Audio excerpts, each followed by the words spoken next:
souhaiter la bienvenue à ce volet des Trésors de la capitale, au nom de la Commission de la capitale nationale du Québec et du Musée de la civilisation de Québec. Ce soir, notre sujet incite à la nostalgie. Pourquoi ne pas y laisser libre cours? Après tout, n'allons-nous pas entrer dans la période des fêtes qui ramène tant d'émotions du passé avec elle? Le costume de M. Bedonden, personnage interprété par le comédien Roland Lepage, sera bien évidemment l'occasion d'évoquer l'émission La Ribouledingue, qui fut diffusée sur les ondes de Radio-Canada de 1967 à 1971. Mais notre soirée nous réserve bien des surprises, et j'éprouve la même fébrilité que ressentaient autrefois les enfants qui s'installaient devant leur poste de télévision au retour de l'école, verre de lait et biscuits posés auprès d'eux. Permettez-moi sans plus attendre d'inviter à venir me rejoindre M. Roland Lepage, comédien, dramaturge et scénariste, à venir me rejoindre sur scène.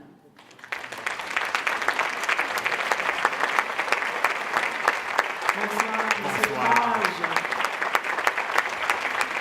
Monsieur Lepage, Québec a occupé une place à part tout au cours de votre vie, de votre carrière. Je ne me trompe pas en faisant cette affirmation, n'est-ce pas? Québec? Ben, Québec. Je suis né à Québec. J'ai commencé à aller à l'école à Québec. J'ai fait des études au séminaire de Québec, à la faculté des lettres de l'Université Laval. J'ai commencé à faire du théâtre en même temps, d'ailleurs, que je faisais mes études au séminaire, à la fin des années. Et je suis parti, j'ai voyagé, je suis allé en France, je suis allé en Italie, tout ça. Je suis revenu, mais là, j'ai quitté Québec parce que la télévision est arrivée à Montréal. Et tout le monde, tous mes amis avec qui je faisais du théâtre à Québec, ils étaient tous là-bas, à Montréal. Alors, je suis allé les rejoindre dès 1956 en arrivant. Et par un hasard de carrière, d'audition, tout ça, je me suis retrouvé dans des émissions jeunesse. Et puis ça a suivi. Ça a continué pendant longtemps.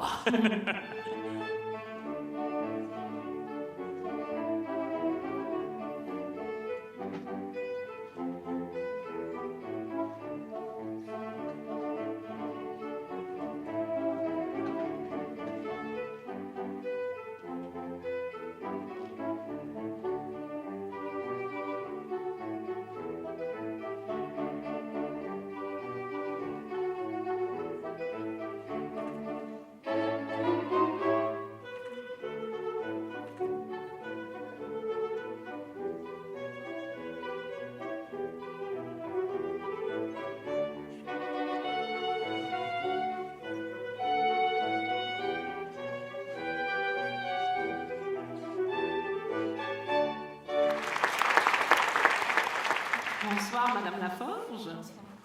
J'ai mentionné que vous étiez conservatrice des costumes et des arts du spectacle vivant au Musée de la civilisation. Tout cela est bien intriguant. Pouvez-vous nous parler un peu de votre tâche et de vos domaines de collection?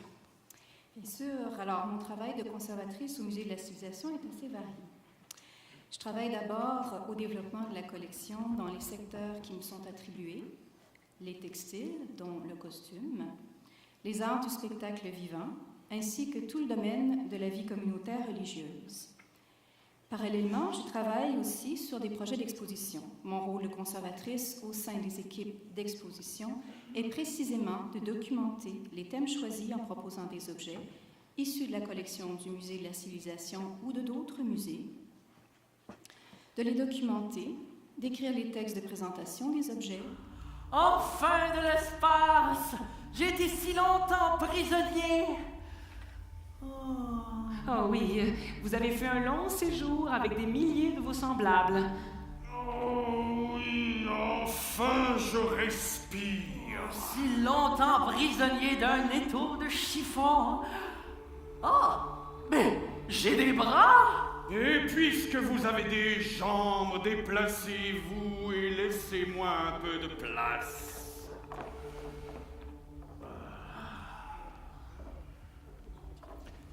Madame Métier, vous aviez parlé d'une incarnation de personnage et voilà que j'en vois deux. C'est tout à fait imprévu. Un phénomène imprévu s'est produit. 2 costumes de Monsieur Bedonden. On rigole, on bourlingue, on attrape des coups, on se crève, on crève comme un bazou. Pour vous. Ah! Quel plaisir de retrouver la lumière des projecteurs. Je la sens toute chaude se déposer sur moi comme une caresse d'amour. Ah. Ouh, là-bas, Au fond de la salle, quelqu'un filme. La caméra tourne. Ah, elle est toute petite, mais je sais très bien qu'il s'agit d'une caméra. Je sens dans toutes mes fibres qu'elle immortalise tous mes mouvements d'étoffe, qu'elle me prend sous toutes mes coutures, qu'elle est prête à saisir toutes mes cascades de tissus. Ah oui, je vais m'appliquer à bâtir une scène dans le droit fil des grandes rigolades du passé, à l'époque où la ribouledingue apportait quelques instants de bonheur aux enfants. Mais comment avoir le cœur à rire alors que Thèbes est sur le point d'être déchiré par un revers qui marquera tout un pan de l'histoire? Je ne voulais pas vous froisser. Vous prétendez divertir notre belle jeunesse? La divertir? Alors qu'on doit plutôt l'instruire, et pas seulement de l'effroyable révélation que mon personnage doit faire et qui leur servira de code moral. Non! Divertir cette belle jeunesse. Cette belle jeunesse doit être instruite de toutes ces classiques d'œuvres dont l'austérité prépare à la réalité de la vie.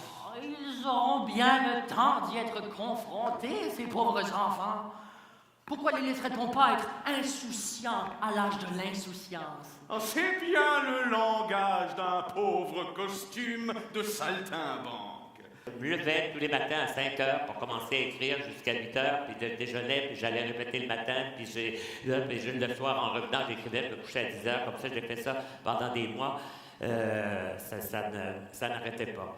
Et Vous avez apporté des ben, textes à des avec moments, je trouvais pas d'idée. Et j'avais un placard. Je travaillais dans ma chambre, j'avais un pupitre, là, comme ça. Puis, à un moment, là, je suis entré dans le placard, j'ai dit, je ne sortirai pas du placard tant que je n'aurais pas trouvé l'idée. Je l'ai fait. Puis là, ben, j'ai raconté ça après, l'idée est venue, puis l'émission, ça a été fait, puis tout le monde était content. Je crois, Madame Laforge, que ce soir, vous nous avez apporté également un autre objet extraordinaire provenant des collections des musées de la civilisation. Oui, je vous ai apporté le livre de Fanfreluche.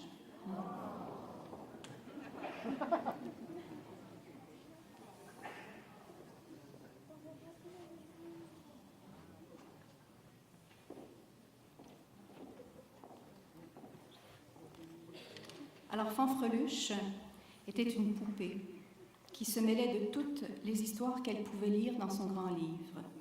Elle ouvrait ce livre et se mettait à lire une histoire à son auditoire, et chemin faisant, certains éléments de l'histoire ne lui plaisaient pas, ou elle voulait aider les protagonistes, les avertir d'un danger. Alors elle entrait littéralement dans son livre et intervenait avec les personnages. Elle essayait maladroitement de changer les choses, mais l'histoire demeurait immuable et au final, Fanfreluche devait se soumettre. Les histoires de Fanfreluche étaient toujours amusantes. Et enfin, j'aimais bien cette poupée. Son livre était totalement magique et il stimulait l'imaginaire. Aujourd'hui, j'ai le plaisir de vous le montrer en vrai. Évidemment, c'est un accessoire et créé pour l'émission. Il n'y a rien d'écrit dedans. Mais Dieu sait combien d'enfants auraient aimé, comme Fanfreluche, entrer dans leurs histoires préférées. Quand on faisait la ribouledingue, moi j'étais un ami de Denise Morel qui jouait dans le Plume. Elle habitait assez près de chez moi, deux rues de distance. Et puis souvent on répétait, qu'on avait souvent des scènes ensemble. Elle venait chez moi, moi j'avais un piano, alors on pouvait prendre nos chansons comme ça. Et puis, ou bien j'allais chez elle. Et puis, elle disait, elle avait raison. Je vous en ai parlé tout à l'heure. Comme c'était des émissions pour enfants, vous savez, on n'avait pas le droit de s'arrêter, de reprendre. Il pouvait arriver des accidents, puis il fallait que ça continue quand même et tout. On n'avait pas les mêmes cachets, bien sûr, que les émissions pour adultes et tout. Alors Denise marchait de la grande dans l'air, puis elle n'était pas de bonne humeur. Mais une fois, je lui ai dit, mais tu sais, Denise, un jour, on entre dans l'imaginaire des enfants. Et plus tard, peut-être quand on sera vieux, peut-être qu'on sera plus là. Et pour elle, Dieu sait si elle n'est plus là. Il y aura des gens qui sont déjà des gens âgés qui se rappelleront avec une sorte de tendresse, d'attendrissement de nous avoir regardés de nous avoir, parce qu'on a fait partie de leur monde et on continuera à vivre en eux. Et bien, c'est arrivé, vous êtes là ce soir.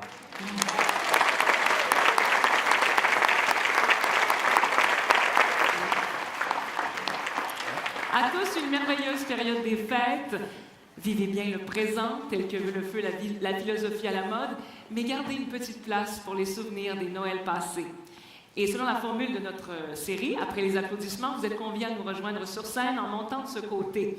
Le costume de M. Bedonden et les autres artefacts vous y attendent, ainsi que nos invités de ce soir qui se feront un plaisir d'échanger avec ceux qu'ils souhaitent. Merci à tous, une excellente fin de soirée, joyeux Noël et bonne année!